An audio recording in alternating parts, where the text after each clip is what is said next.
और इसीलिए मैं पढ़ा रहा हूँ क्योंकि आपको ये थियरी लेकिन पढ़ के समझेगा नहीं। तो चलो ऑनलाइन वालों, अब आप आ जाओ, कनेक्ट हो गए हो आप। अब हम कर रहे हैं कॉस्ट कंसेप्ट। क्या कहा है आपने? मैंने पढ़ने को टाइम दिया था ऑनलाइन में, आपको लगता है 1 मिनट पॉज़ करके पढ़ लेना ऑनलाइन में, ठीक है? पॉज़ कर लो और पढ़ लो, फिर मेरे एक्सप्लेनेशन पे आना। अब मैं एक्सप्लेन कर रहा हूँ। कोई भी जो असेट्स है ना बेटा, असेट तो समझते हैं ना तुम्हें अभी? इतना तो अभी आइडिया आ चुका है जब असेट बोलता हूँ तो। कोई भी असेट अगर मैं खरीदता हूँ, जैसे डिजिटल बोर्ड मेरा क्या है? असेट। वो रिकॉर्ड होता है in the books on the basis of which concept बेटा? Historical cost. तो आपके मन में जरूर एक सवाल आया रहेगा, सर हिस्टोरिकल कॉस्ट मतलब? तो इन्होंने कहा है हिस्टोरिकल कॉस्ट का मतलब होता है एक्विजिशन कॉस्ट। तो आपके उन्हें वापस दूसरा सवाल आया रहेगा, एक्विजिशन कॉस्ट मतलब, है ना? दोनों सवाल के जवाब देगा। एक्विजिशन का मतलब होता है परचेस कर, खरीदना। मैंने ये डिजिटल बोर्ड जब लिया था, सपोज इसका वैल्यू था 2 लाख रुपए, एग्जाम्पल है 2 लाख रुपए वैल्यू, और आज इसका वैल्यू हो गया है 5 लाख रुपए। ये हो सकता है डिमांड बढ़ गया वगैरह। मैंने कितने में एक्वायर किया था, मतलब खरीदा था? 2 लाख। आज कितना प्राइस हो गया इसका? 5 लाख।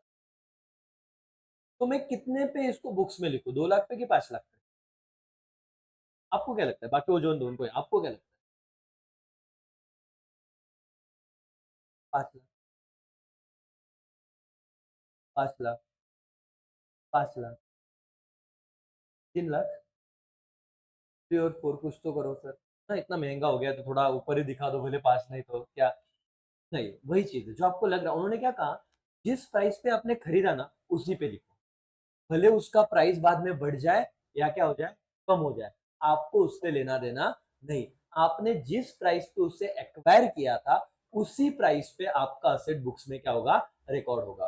अमोल कासार ने अगर 2 लाख का डिजिटल बोर्ड लिया था, तो हमारा बैलेंस शीट का एक फॉर्मेट होता है उस फॉर्मेट में ये असेट साइड को डिजिटल बोर्ड 2 लाख रुपए ही दिखेगा। बाद में उसका वैल्यू मार्केट में कुछ भी चलने दो, 5 लाख, 1.5 लाख वगैरह। तो जिस प्राइस पे आपने कोई असेट खरीदा, एक्वायर किया, एक्विजिशन कॉस्ट, उसी पे हमेशा असेट बुक्स में क्या होगा?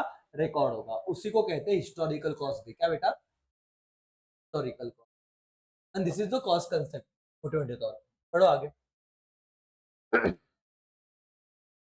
Cost of acquisition will be the base for further accounting. तो आपका cost of acquisition he main रहेगा। कॉस्ट ऑफ एक्विजिशन मतलब जितने प्राइस पे आपने खरीदा था। It does not mean that asset will always be shown at cost. It's recorded at cost at the time of its purchase, but systematically reduced in the books by charging depreciation. मतलब क्या है sir? Depreciation के आगे एक chapter आने वाला है। हम लोग ना फिक्स असेट पे डेप्रिसिएशन लगाते हैं। डेप्रिसिएशन क्या होता है, किसी को आइडिया है क्या? एप्रिसिएशन का मतलब क्या होता है? एप्रिशिएट करना बोला, शाबाश कहना, ऐसे नहीं। एप्रिसिएशन मतलब बढ़ना, डेप्रिसिएशन मतलब कम होना। मुझे बताना, आप लोगों ने शूज, चप्पल कुछ तो पहने रहेंगे। एक टाइम था जब आपके पैर के साइज बढ़ते थे, जब आप छोटे थे, 2 साल के, 3 साल के। अब ऐसा है क्या कि 1 साल होगा तो पैर के साइज बढ़ जाएंगे और ज्यादा? थोड़ी बहुत ठीक है यार, लेकिन 4-5 साल बाद बढ़ेगी क्या पैर के साइज? आपने शूज निकाला है, क्या मरते दम तक वही शूज रखोगे क्या? क्यों? वो नीचे से क्या हो जाते हैं, घिसते हैं ना। घिसते मतलब क्या होता है? वैल्यू रिड्यूस, वो उसका लाइफ कम होता है। और एक टाइम बाद शूज का सोल इतना खत्म होता है कि अपने को नए शूज लेने पड़ते हैं। वैसे ये डिजिटल बोर्ड है, क्या जिंदगी भर चलेगा क्या? एक टाइम आएगा जब टेक्नोलॉजी और अपडेट होगी तो ये आउटडेटेड हो जाएगा। ना हो सकता है कि 3D में कुछ ऐसा है कि बाहर निकल के कुछ तो दिखे बच्चों को, ऐसे सिखाता है, बोलूंगा डेटर इधर आ गया, डेटर पता है, एक इमेज आ गया। क्या सोच सकते थे? अपने तो ये भी नहीं सोचा था कि कभी व्हाइट बोर्ड से ऐसे बोर्ड पे आएंगे। कुछ भी होता है बेचेंज। तो टाइम के साथ टेक्नोलॉजी बदलेगी तो पुरानी चीज क्या हो जाएगी? आउटडेटेड। समय के साथ ये फैन चल रहे, लेकिन एक टाइम आएगा जब इसका क्या हो जाएगा बेटा? लाइफ खत्म हो जाएगा। तो असेट का वैल्यू ग्रेजुअली टाइम के साथ क्या होता है? कम होता है। उस असेट के वैल्यू को कम होने को क्या बोलते हैं बेटा? डेप्रिसिएशन। तो उन्होंने क्या कहा? अभी कंसेप्ट है, बहुत अच्छा कंसेप्ट है, जब चैप्टर चालू होगा तो मैं आपको सिखाऊंगा। डेप्रिशिएट होना मतलब कम कम कम कम होते जाना। तो अगर डिप्रिसिएशन लगा के कम किया तो चलेगा, लेकिन प्राइमा फेसी आप कौन से वैल्यू को बुक में रिकॉर्ड करोगे? जिस वैल्यू पे आपने बुक असेट असेट को रिकॉर्ड करोगे, जिस वैल्यू पे आपने असेट को क्या किया था? खरीदा, उसमें से डिप्रिसिएशन कम किया तो चलेगा। फॉर एग्जाम्पल, आपने फर्नीचर परचेस किया था 3 लाख रुपए, and the same cost has been recorded in the books.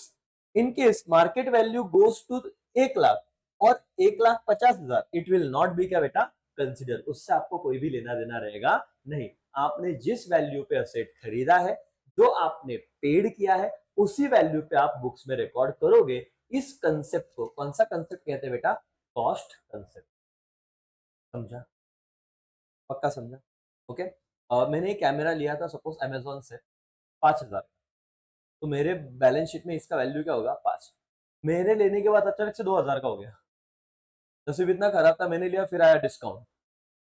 तो अब मैं क्या बोलूं? क्या नहीं नहीं, मैं 2,000 मेरे को नहीं, मैंने जिसने कॉस्ट पे इसे एक्वायर किया उसी कॉस्ट में क्या होगा? रिकॉर्ड। ये तुम्हारा कंसेप्ट है, बस इतना ही। कि रूल क्या बोलते हैं? अभी तुम लोगों ने क्या, मेरे को ऐसे आइडिया थे, जैसे पूर्वा मैडम ने बोला सर 5,000 5 लाख को रिकॉर्ड कर दो, मेरे पहला एग्जाम्पल था ना 2 लाख और 5 लाख।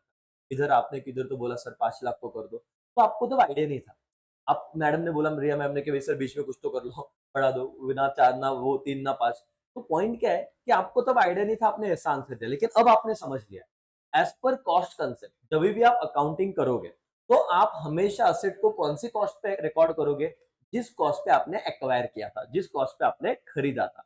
बाद में कम ज्यादा अगर मार्केट वैल्यू हो रही, इससे आपको कोई लेना देना नहीं, आप उससे कंसीडर करोगे नहीं बेटा, विल नॉट बी क्या राजा? कंसीडर।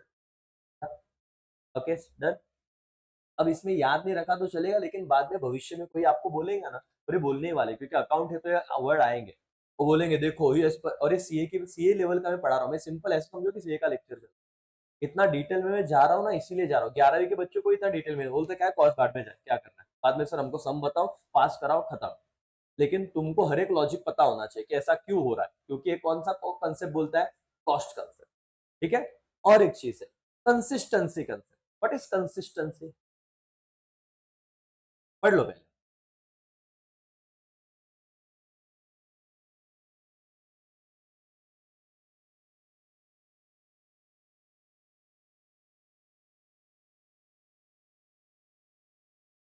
इस लेवल पे शायद आपको समझा, लेकिन मैं ट्राई करूंगा आपको समझाने की, बताने की। ठीक है।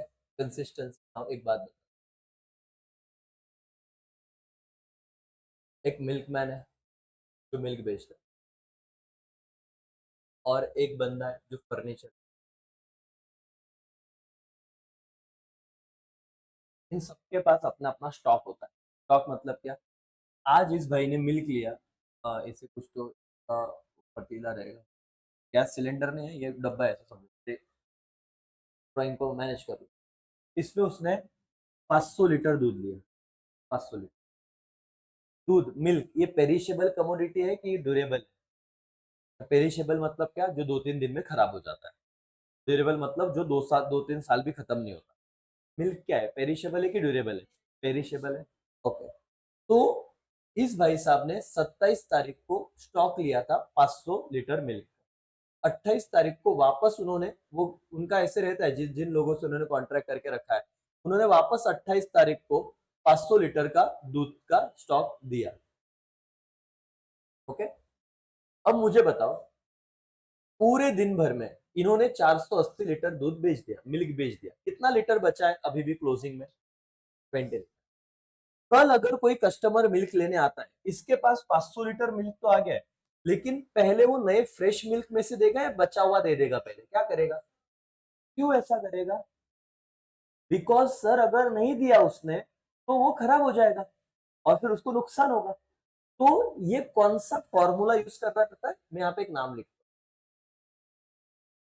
हूँ, एक नाम क्या मैंने लिखा? ई ओ, फर्स्ट इन फर्स्ट आउट। जो पहले आया है वही पहले जाएगा। बराबर है। पहले कौन सा दूध आया था, कौन सा मिल्क आया था 27 तारीख को 500 लीटर वाला? तो ये यहाँ पे 28 तारीख को कोई क्लाइंट आया तो वो लास्ट, ये तो लास्ट में आया ना, इसके इसके बाद ही आया। तो पहले जो आया था जब तक वो पूरा खत्म नहीं होता तब तक दूसरा स्टॉक निकालो मत। तो फर्स्ट इन, जो पहले आया वही फर्स्ट क्या होगा बेटा? आउट। तो जी समझ। और ये फॉलो करना पड़ेगा कि नहीं करना पड़ेगा? यस। इसको कहते हैं अकाउंटिंग पॉलिसी। क्या कहते हैं? Accounting policy.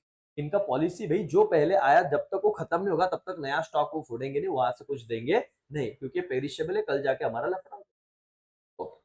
सोफा वाले के पास आओ, क्या ये ड्यूरेबल है कि पेरिशेबल है? हो सकता है कि इन्होंने एक सोफा बनाया, फिर कल एक नया डिजाइन बनाया, परसों एक नया डिजाइन बनाया, क्लाइंट आया, उसको लगा कि मेरे को ये पसंद है, तो लोग बोलते हैं लेटेस्ट वाला सामने रखो यार, टेक्नोलॉजी बदल रही है तो लोगों को नया नया चीज दिखाओ, अट्रैक्ट हो गया और लेके जाएंगे करके। तो इन्होंने अपना एक पॉलिसी अडॉप्ट किया। क्या पॉलिसी अडॉप्ट किया? लिफो, लास्ट इन क्या बेटा, फर्स्ट आउट। वो भी बात, वो भी छोड़ो, आपको और एक एग्जांपल देता हूँ।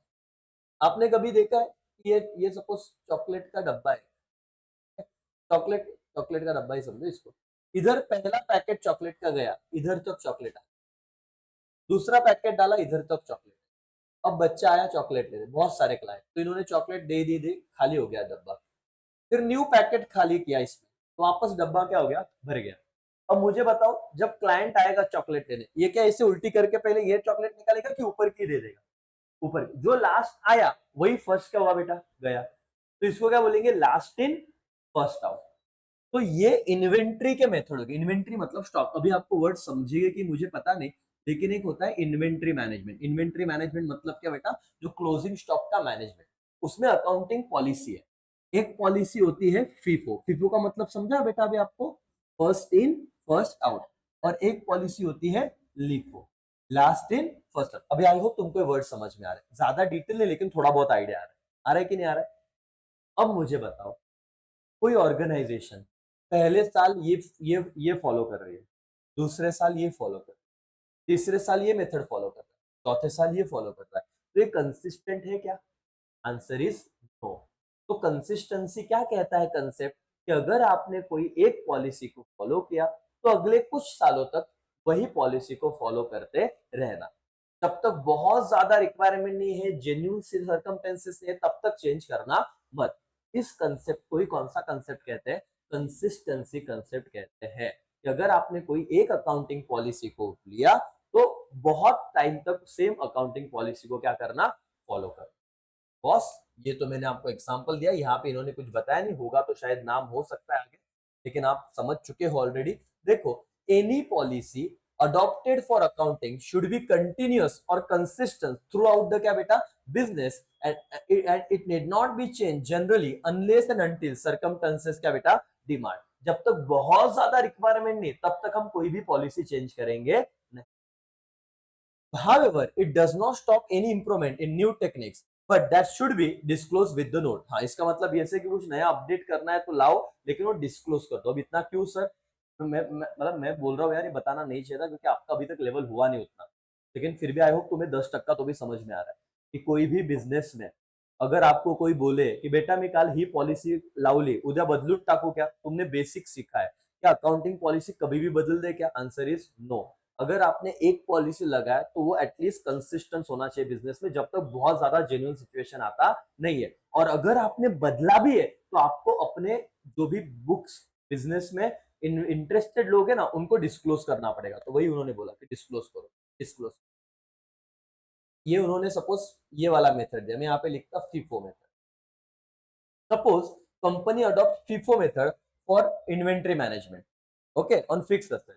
तो from beginning till the end क्या बेटा, एस्टिमेटेड लाइफ। अब ये आप एग्जांपल, ये तो डेप्रिसिएशन का मेथड के नाम दिए, आप लिख सकते हो। कोई कंपनी ने अगर फीफो मेथड यूज किया तो उसको एंड ऑफ द लाइफ क्या यूज करना है, फीफो।